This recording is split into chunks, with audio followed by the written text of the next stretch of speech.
નમસ્કાર દર્શક મિત્રો, આઈસીટી કફોરી ચેનલમાં આપ સર્વનું હું કૃપેશ નાયક હાર્દિક સ્વાગત કરું છું. આઈસીટી કફોરી ચેનલ અત્યાર સુધીમાં ઘણા બધા ધોરણ બોર્ડને લગતા ઘણા બધા વિડીયો, પછી અર્થશાસ્ત્ર હોય કે ઇકોનોમિક્સ હોય કે ઓસી હોય કે એકાઉન્ટન્સી સ્ટેટિસ્ટિક્સ જેવા ગણતરીના વિષય હોય કે પછી લેંગ્વેજના વિષય હોય, બોર્ડમાં કેવી રીતે તૈયારી કરવી, બ્લુપ્રિન્ટને કેવી રીતે વળગી રાખવી, આ તમામ પ્રકારની માહિતી આપ સમક્ષ લઈને આવી રહી છે. તો આજે આપણે લેંગ્વેજના વિષયમાં કઈ રીતે માર્ક મેળવવા, વધુ માર્ક મેળવવા ખૂબ જ અગત્યના હોય છે. કઈ રીતે A1 સુધી પહોંચવું, A2 સુધી પહોંચવું, કે મિનિમમ પાસિંગ માર્ક સુધી કઈ રીતે પહોંચવું, આ તમામ પ્રકારની માહિતી લઈને આજના વિડીયોમાં આપણી સાથે ગુજરાતીના તજજ્ઞ છે તેમનો આપણે પરિચય મેળવીશું અને ત્યારબાદ આપણે કઈ રીતે માર્ક વધારવા તેની વાત કરીશું. તો ગુજરાતી વિષય અને તે પણ અંગ્રેજી માધ્યમ એટલે કે સેકન્ડ લેંગ્વેજના વિષયમાં કઈ રીતે આગળ વધવું તેની આપણે વાત કરવાના છે. તો દરેક સબસ્ક્રાઈબરનો ખૂબ ખૂબ આભાર જેમણે આ ચેનલ સબસ્ક્રાઈબ કરી છે અને નવા વ્યુઅર્સને હું આવકારું છું. તો હવે પછી આપણે અંત સુધી વિડીયો જોઈશું કે જેની અંદર ઘણી બધી ટિપ્સ ટ્રિક્સ આપણને મળશે અનુભવી શિક્ષકો મારફતે. Gujarati second language English medium ધોરણ 12 સામાન્ય પ્રવાહ આર્ટ્સ અને કોમર્સ માટે ખૂબ જ અગત્યનો વિડીયો.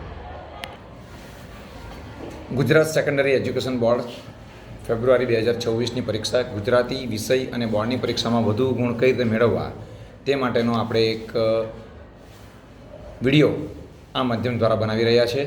તો સૌથી પહેલાં જે ગુજરાત બોર્ડ 26મી જાન્યુઆરી 2026થી પરીક્ષા શરૂ કરી રહી છે કે જેમાં એક વિષય ગુજરાતી સેકન્ડ લેંગ્વેજ દ્વિતીય ભાષા જેને કહીએ છીએ આપણે કોમર્સ અને આર્ટ્સમાં, તેનું વિષય માળખું કઈ રીતનું છે તેની જરાક જાણકારી આપવા વિનંતી.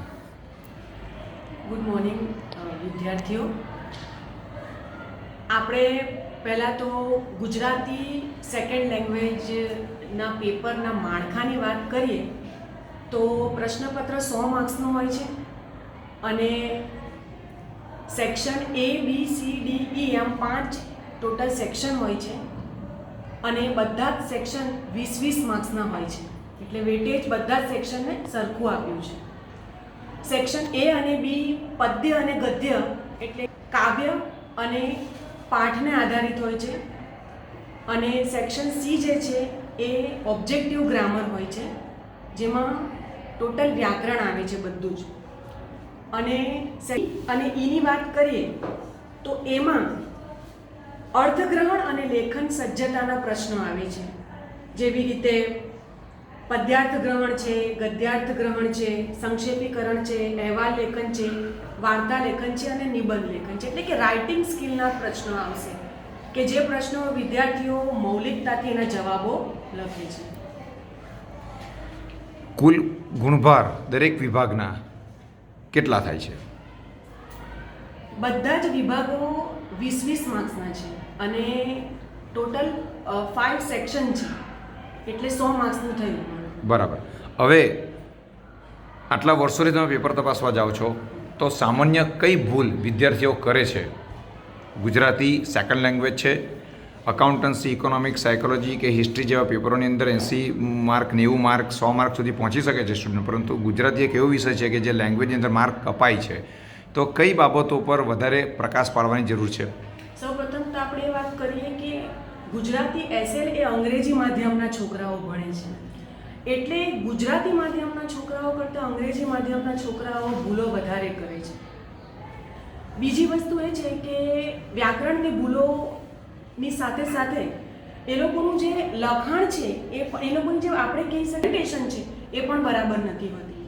જેમ કે સેક્શન A છે તો એવું હોય છે કે છોકરાઓને એવી છૂટ આપવામાં આવે છે કે સેક્શન A to E માંથી એ લોકોને જે પસંદ હોય એ સેક્શન એ લોકો પહેલાં લખી શકે છે, પરંતુ એ લોકો શું કરે છે કે એ સેક્શનના જે પ્રશ્નો છે એ આમ તેમ લખી નાખે છે કે જેથી કરીને એક્ઝામિનરને પેપર ચેક કરવામાં ઘણી તકલીફો પડે છે.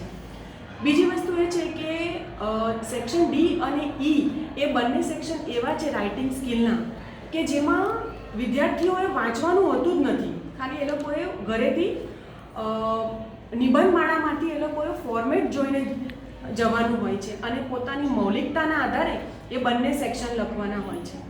અને દરેક એક્ઝામિનર સમજે જ છે કે આ વાંચીને નથી આવ્યા, એ લોકોની મૌલિકતા છે તો એ મૌલિકતા પ્રમાણે એ લોકોને માર્ક્સ આપવામાં આવે છે. પરંતુ અમે એવું જોયું છે અત્યાર સુધી કે વિદ્યાર્થીઓ એ જ સેક્શન લખવામાં આળસ કરે છે.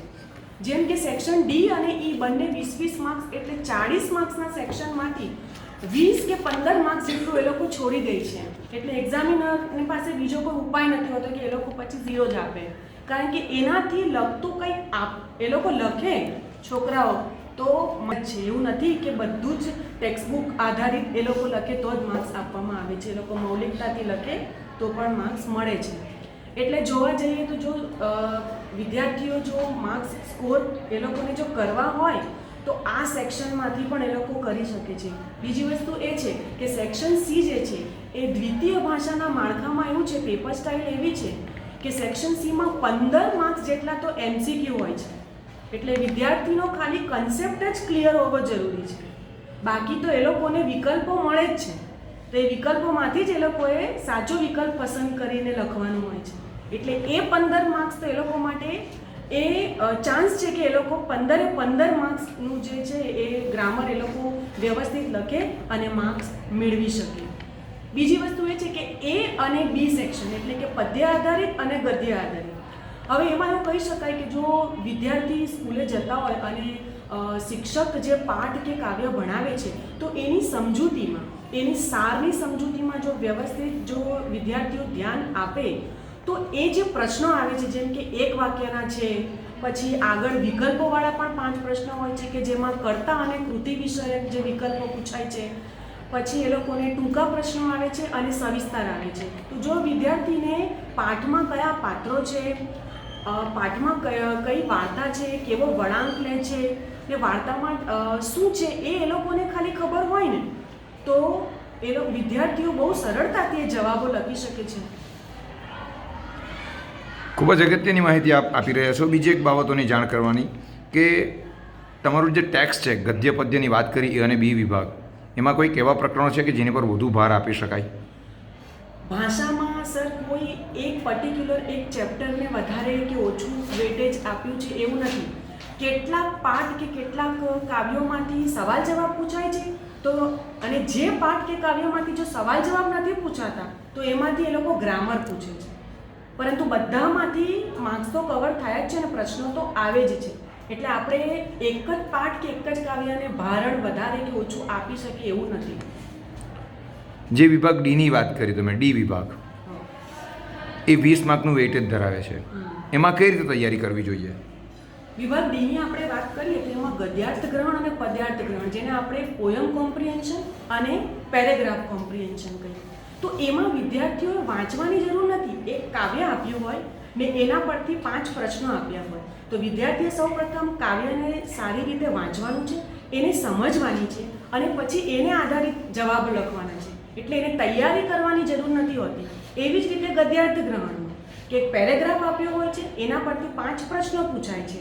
એટલે પેરેગ્રાફ 2-3 વાર વાંચીને એને સમજીને એના જવાબો સરળતાથી એ લોકો લખી શકે છે. બીજી વાત છે સંક્ષેપીકરણ, એટલે કે આપેલ પેરેગ્રાફના 1/3 ભાગમાં એનો સંક્ષેપ કરવાનો છે. એના પણ કેટલાક નિયમો છે. જો વિદ્યાર્થીઓ એ ટેક્સ્ટબુકમાંથી નિયમો વાંચીને પેરેગ્રાફને સારી રીતે વાંચીને જો એનું સંક્ષેપ કરે તો એમાં પણ 5માંથી 3.5 કે 4 માર્ક્સ ખૂબ જ સરળતાથી એ લોકો મેળવી શકે છે.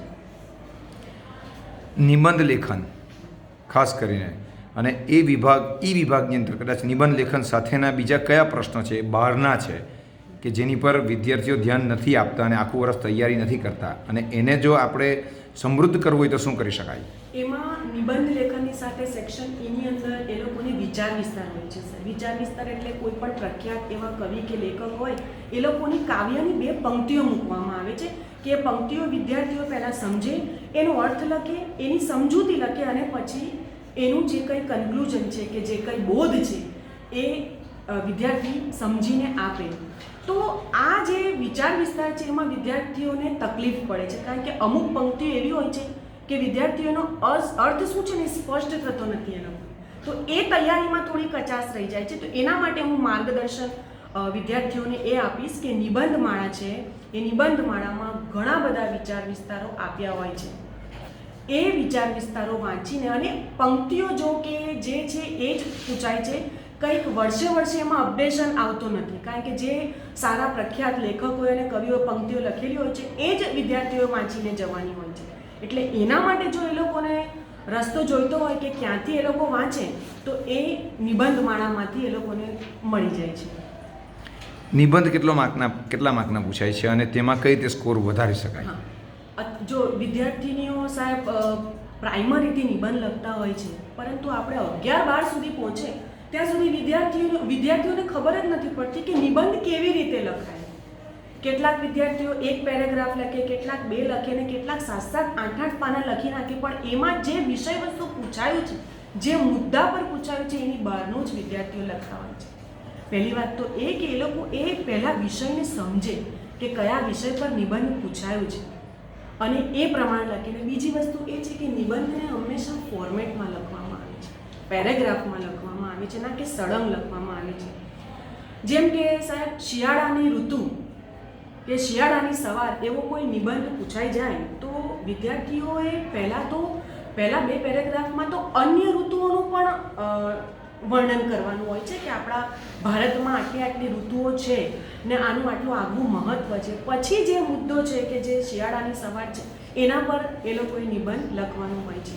બીજી વસ્તુ એ કે નિબંધમાં આ વસ્તુની છૂટ હોય છે કે જે વિષય પૂછાયો હોય, જે મુદ્દો પૂછાયો હોય એને આધારે વિદ્યાર્થીઓ ગુજરાતીમાં, અંગ્રેજીમાં, સંસ્કૃતમાં અને હિન્દીમાં એને લગતી કેટલીક પંક્તિઓ, કેટલીક કહેવતો, કેટલાક સારા એવા મહાઅનુભવોના વિચારો એ લખી શકે છે કે જેથી કરીને એ લોકોનું જે નિબંધ છે એ વધારેમાં વધારે આકર્ષક લખાય.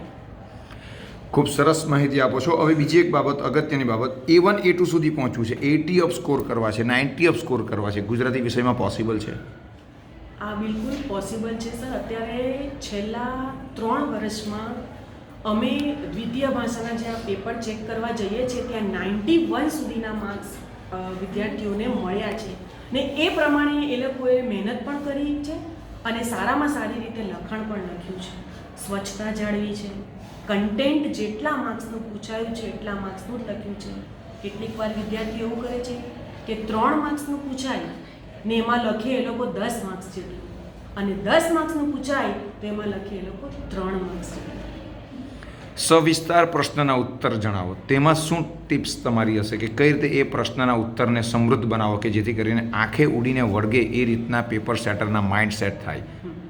આપણે સવિસ્તારની વાત કરીએ તો કોઈ પણ સવિસ્તાર ગદ્ય કે પદ્યને લગતા વિદ્યાર્થીઓ લખે એ સૌ પ્રથમ એ લોકોએ એનું પરિચય આપવાનું હોય છે કે આ પાઠ કે કવિતાના કવિ કોણ છે, એનું સાહિત્ય પ્રકાર કયું છે અને એ કયા પુસ્તકમાંથી પૂછાયેલ છે.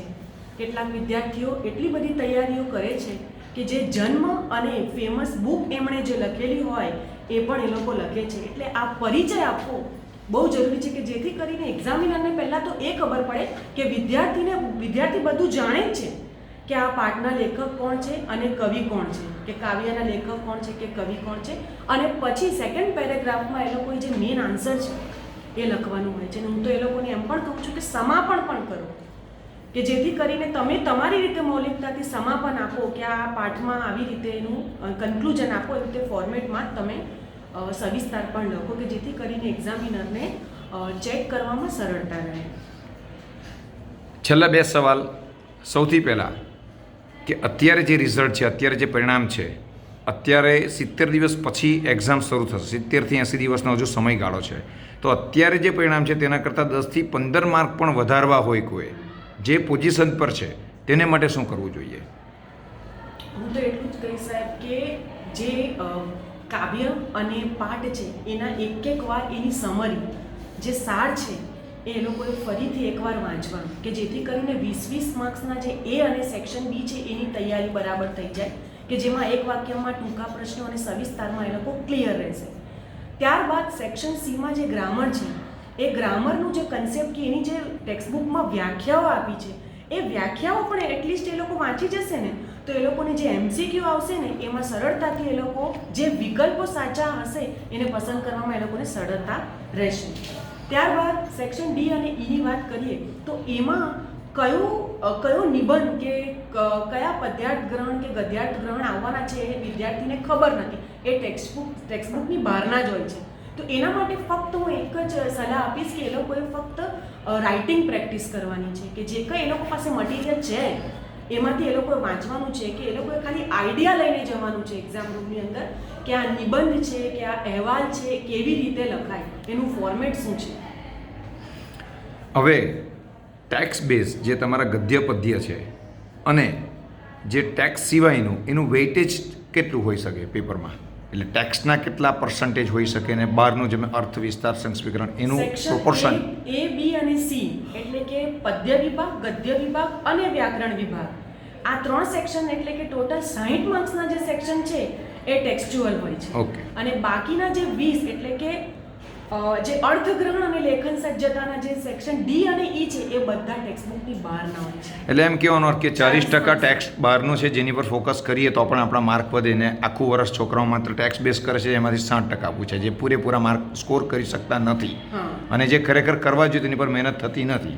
બીજું સૌથી અંતિમ સવાલ, ખૂબ જ અગત્યનો સવાલ, માનો કે વિદ્યાર્થી નબળો છે, હજુ પણ પહેલી બીજી ટેસ્ટની અંદર 33 સુધી પહોંચી નથી શક્યો, તો એણે માત્ર 40 થી 50 સુધી પહોંચવું હોય, એટલીસ્ટ પાસ થઈ જાય એવું કરવું હોય તો શું કરવું પડે? એમાં સૌપ્રથમ જેટલા પેપરમાં MCQ છે સર, પદ્ય વિભાગ, ગદ્ય વિભાગ, વ્યાકરણ વિભાગ, એ MCQ બધા જ પાઠ અને કાવ્યના જે પરિચય છે, લેખક, કવિ, કર્તા, કૃતિ, સાહિત્ય પ્રકાર, સંગ્રહ, એને આધારે હોય છે પદ્ય ગદ્યના.